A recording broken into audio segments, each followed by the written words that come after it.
Bismillahirrahmanirrahim. Assalamualaikum warahmatullahi wabarakatuh. Apa kabar sobat farmasi? Salam sehat selalu. Perkenalkan, nama saya Bisma Prihadi. Saya salah satu mahasiswa alih jenjang program studi S1 Farmasi semester 1 di Universitas Mega Rizky Makassar. Kali ini saya berada di Taman Wisata Mangrove Banua Pangka, tepatnya berada di Desa Bawalibu di Kecamatan Wotu, Kabupaten Luwu Timur. Baiklah sahabat farmasi, kali ini saya akan membahas mengenai spesimen sperma, yang mana spesimen sperma ini kami pelajari dari mata kuliah kimia klinik di Universitas Mega Rizky Makassar.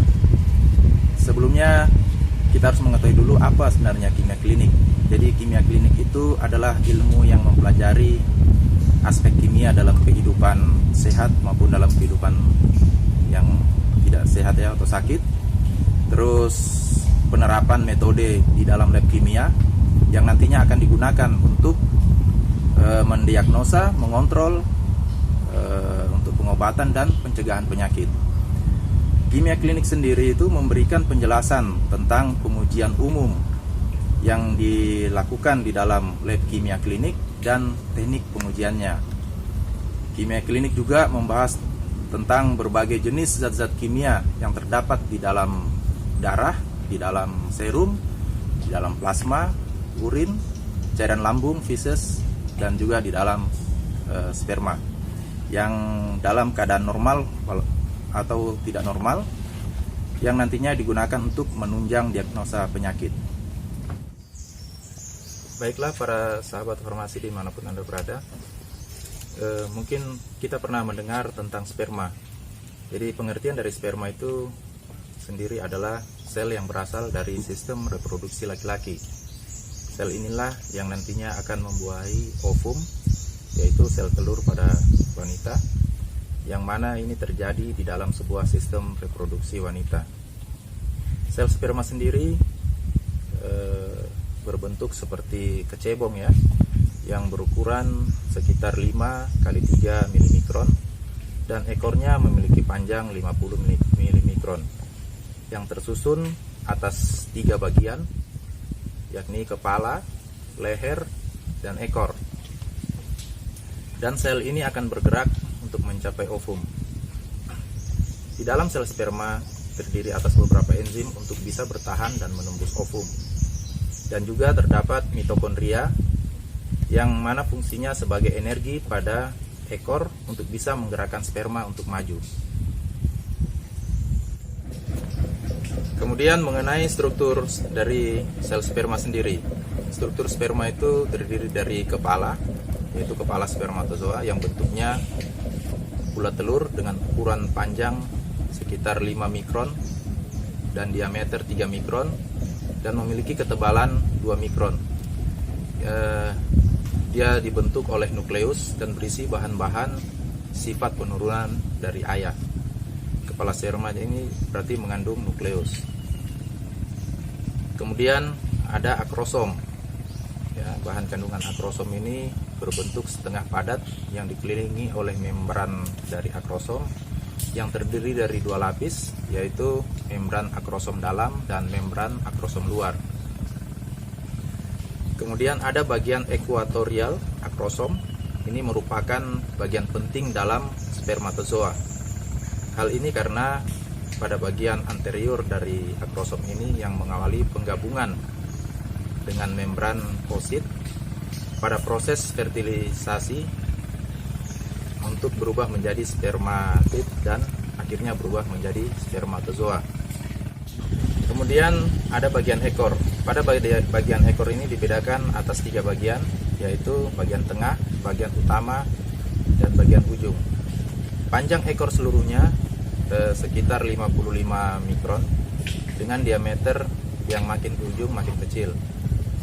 Jadi di depan itu diameternya sekitar 1 mikron dan di ujung 0,1 mikron.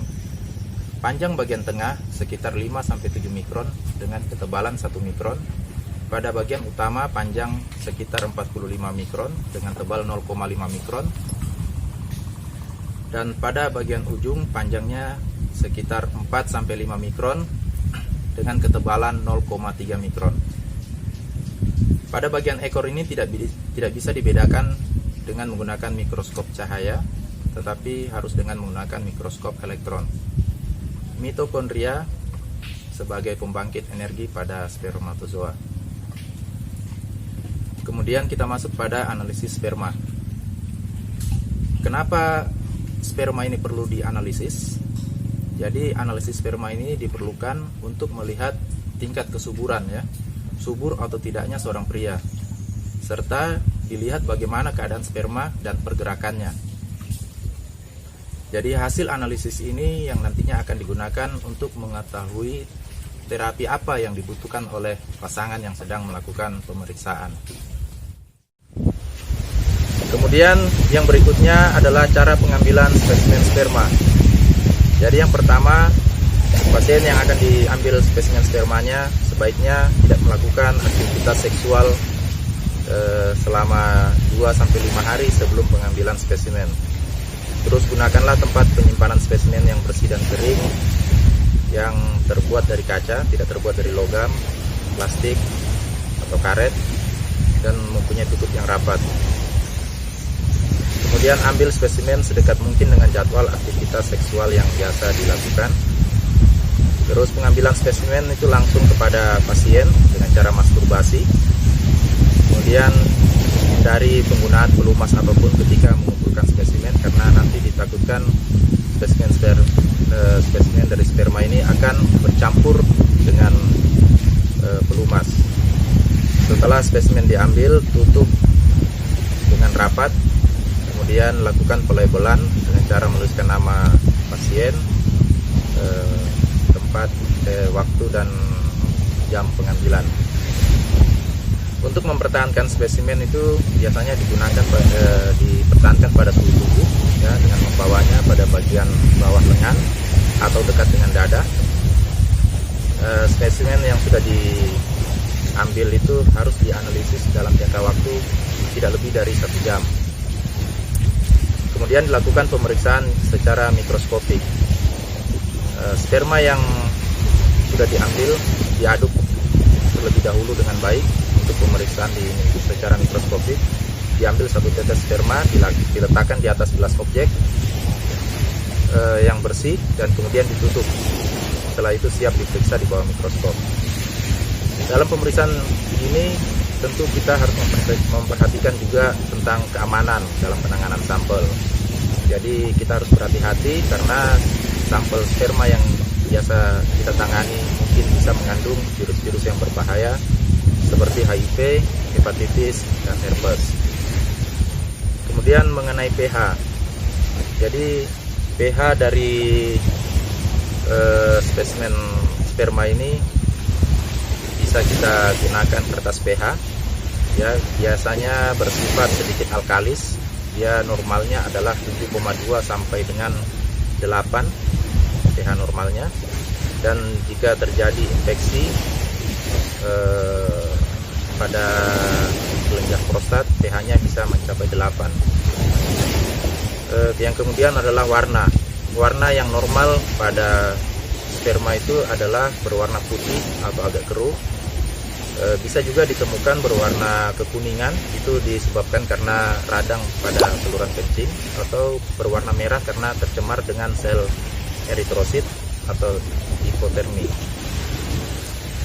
Adapun faktor-faktor yang mempengaruhi produksi sel sperma, yaitu yang pertama riwayat penyakit sistemik, kemudian demam, pemberian obat-obatan, infeksi pada saluran kemih, riwayat bedah, penyakit hubungan seksual, pekerjaan yang berhubungan dengan radioaktif, atau biasa pekerjaan yang dimana situasi dengan temperatur tinggi itu bisa terjadi, misalnya pada supir, ya, atau ada kelainan-kelainan lain.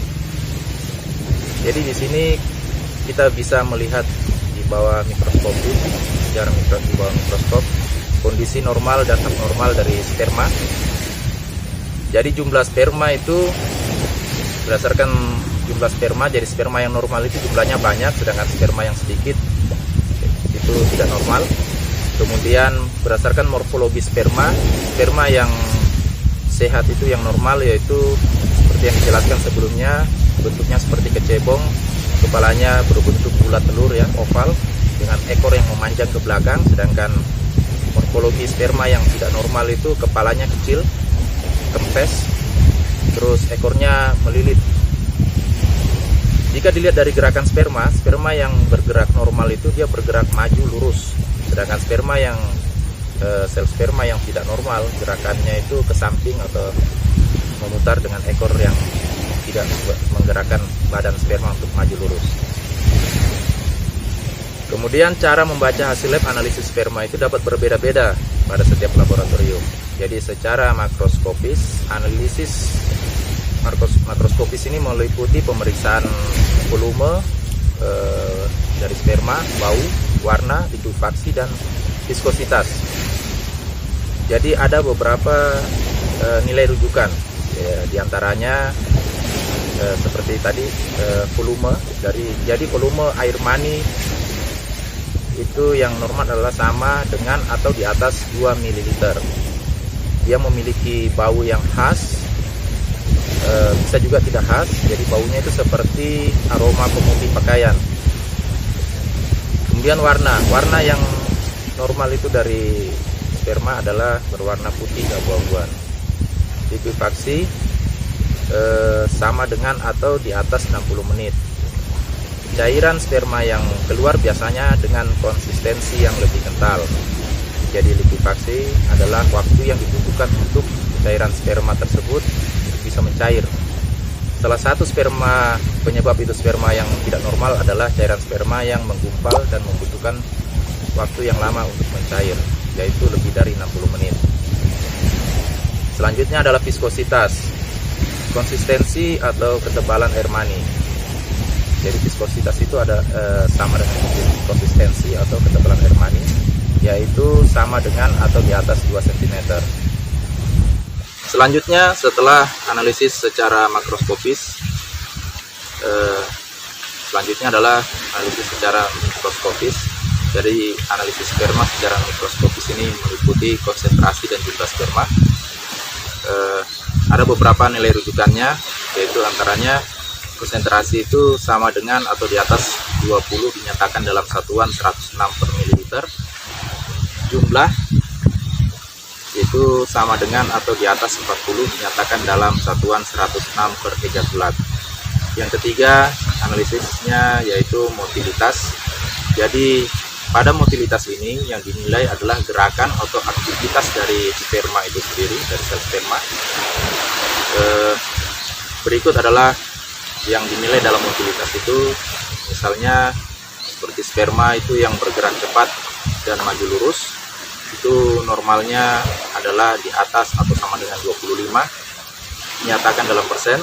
Kemudian ada sperma yang bergerak lambat atau sulit maju lurus, itu tidak ada nilai rujukan, dinyatakan dalam persen.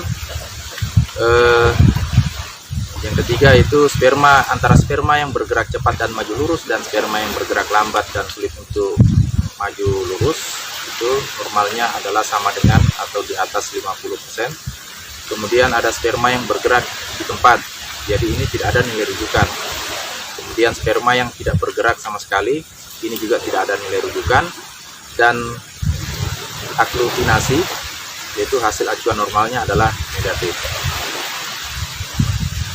Yang selanjutnya dalam pemeriksaan spesimen sperma ini ada yang ditemukan hasil normal. Jadi hasil normal itu menurut WHO meliputi jumlah sel sperma dalam air mani yang normal itu sekitar 39 sampai dengan 928 juta sel.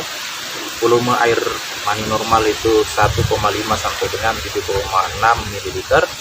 Terus konsentrasi sel sperma yang normal dalam air mani itu 15 sampai dengan 259 juta per mililiter. Terus motilitas sperma yang normal itu kisarannya 32 sampai dengan 75%.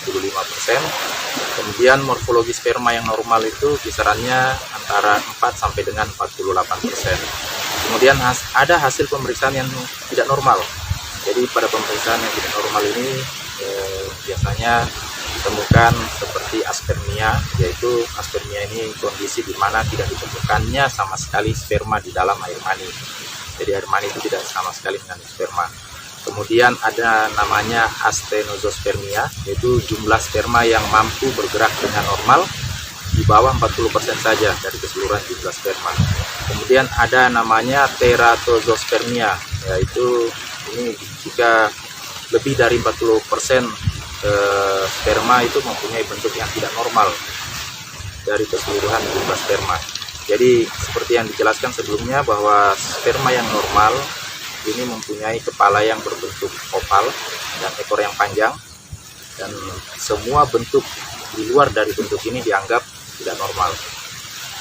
Dan sperma itu sendiri memiliki bentuk yang tidak normal. Sperma yang bentuknya tidak normal ini nantinya akan mempengaruhi pergerakan sperma dan kemampuan sperma untuk menembus dan membuahi sel telur. Kemudian berikutnya ada oligostenospermia, ya. Ini bila mana jumlah sperma di bawah normal dan pergerakan sperma itu kurang baik. Yang terakhir, nekosospermia. Ini kondisi di mana ditemukannya banyak sperma yang mati atau tidak hidup. Kemudian, kenapa pemeriksaan analisis sperma ini diperlukan? Jadi, pemeriksaan sperma itu umumnya dilakukan untuk mengidentifikasi beberapa kondisi, ya, diantaranya yang pertama tingkat kesuburan pria. Jadi pemeriksaan sperma dilakukan terhadap pria atau pasangan yang diduga memiliki masalah kesuburan. Tes ini umumnya dilakukan pada pasangan yang telah menjalani program kehamilan selama 12 bulan, namun tidak mendapatkan hasil sama sekali. Kemudian digunakan juga untuk mengetahui keberhasilan dari vasektomi. Jadi pemeriksaan ini dilakukan untuk memastikan bahwa tidak ada sperma yang terkandung di dalam air mani. Jadi tidak ada sel sperma di dalam air mani pada pasien yang baru menjalani vasektomi. Terus mendiagnosa sindrom Klinefelter. Sindrom ini yaitu kondisi genetika yang terjadi pada pria, ya, ketika memiliki ekstra kromosom X. Jadi kondisi ini ditandai dengan fertilitas. Kemudian yang selanjutnya mengenai obat-obatan dan suplemen yang digunakan untuk kesuburan pria. Yang pertama adalah Human Chorionic Gonadotropin atau HCG. HCG ini adalah hormon yang secara alami hanya terdapat pada tubuh wanita. Namun HCG juga bisa menjadi obat kesuburan pria untuk membantu meningkatkan produksi hormon testosteron dan sperma. Obat ini biasanya diberikan melalui suntikan, ya, sebanyak 3 kali dalam seminggu, setidaknya selama 6 bulan. Ya, jika diperlukan dosis HCG ini bisa ditingkatkan pengobatannya dan bisa dilanjutkan hingga 12 atau 24 bulan. Yang kedua adalah Follicle Stimulating Hormone atau FSH. Ya, selain HCG, obat lain yang bisa digunakan atau hormon lain yang bisa digunakan untuk memperbaiki kesuburan pria adalah hormon FSH atau Follicle Stimulating Hormone. Jadi pada hormon ini sebenarnya terdapat pada tubuh pria, tapi jumlahnya hanya sedikit, ya. Jadi sebenarnya hormon ini terdapat pada tubuh, diproduksi dalam tubuh pria secara alami, cuman jumlahnya hanya sedikit. Namun pada kasus tertentu obat ini dapat digunakan untuk meningkatkan produksi sperma. Yang ketiga adalah suplemen. Jadi selain pemberian obat-obatan seperti di atas, pasien juga bisa kita sarankan untuk mengonsumsi suplemen sebagai kesuburan untuk pria tersebut.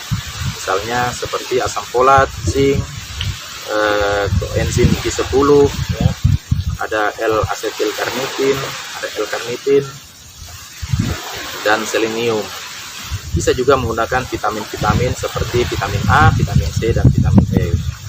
Kita juga bisa menggunakan suplemen herbal, ya, misalnya seperti ekstrak jintan hitam, atau Nigella sativa, ginseng, dan masak kuning. Kemudian ada beberapa langkah yang dapat dilakukan pasien untuk meningkatkan produksi sperma yang sehat. Ya, selain konsumsi obat-obatan, ya misalnya seperti mengkonsumsi makanan yang sehat. Jadi makanan sehat yang dimaksud di sini adalah sayur-sayuran dan buah-buahan, karena memperbanyak mengkonsumsi buah-buahan dan sayur-sayuran itu yang mengandung antioksidan itu dapat meningkatkan kesehatan sperma. Kemudian yang kedua adalah rutin berolahraga. Jadi olahraga yang dilakukan secara rutin dapat meningkatkan kadar antioksidan yang nantinya dapat berfungsi untuk melindungi sperma itu sendiri. Yang ketiga adalah menjaga berat badan yang ideal. Jadi peningkatan indeks massa tubuh itu sering dikait-kaitkan dengan penurunan jumlah dan pergerakan sperma. Yang keempat adalah mengelola stres. Stres itu dapat menurunkan fungsi seksual dan mengganggu hormon yang dibutuhkan untuk memproduksi sperma. Kemudian yang terakhir adalah mencegah infeksi menular atau IMS, ya, yang mana infeksi menular seksual ini nanti dapat mempengaruhi kesuburan seorang pria. Untuk mencegahnya, maka lakukanlah aktivitas seksual yang aman. Demikian pembahasan saya tentang spesimen sperma. Selanjutnya saya mau mengucapkan terima kasih kepada dosen mata kuliah kimia klinik, sekaligus beliau adalah pembimbing akademik saya, yaitu Ibu Nurhikmah Awaludin MSc APT. Kemudian saya mau mohon maaf jika selama dalam pembuatan video ini masih terdapat banyak kesalahan dan kekurangan. Sebelum saya tutup, saya mau pantun sedikit. Jika pergi ke Pulau Madura, harus lewat sebuah selat. Rajin-rajinlah berolahraga agar sperma Anda menjadi sehat. Akhir kata, wabillahi taufiq wal hidayah. Wassalamualaikum warahmatullahi wabarakatuh.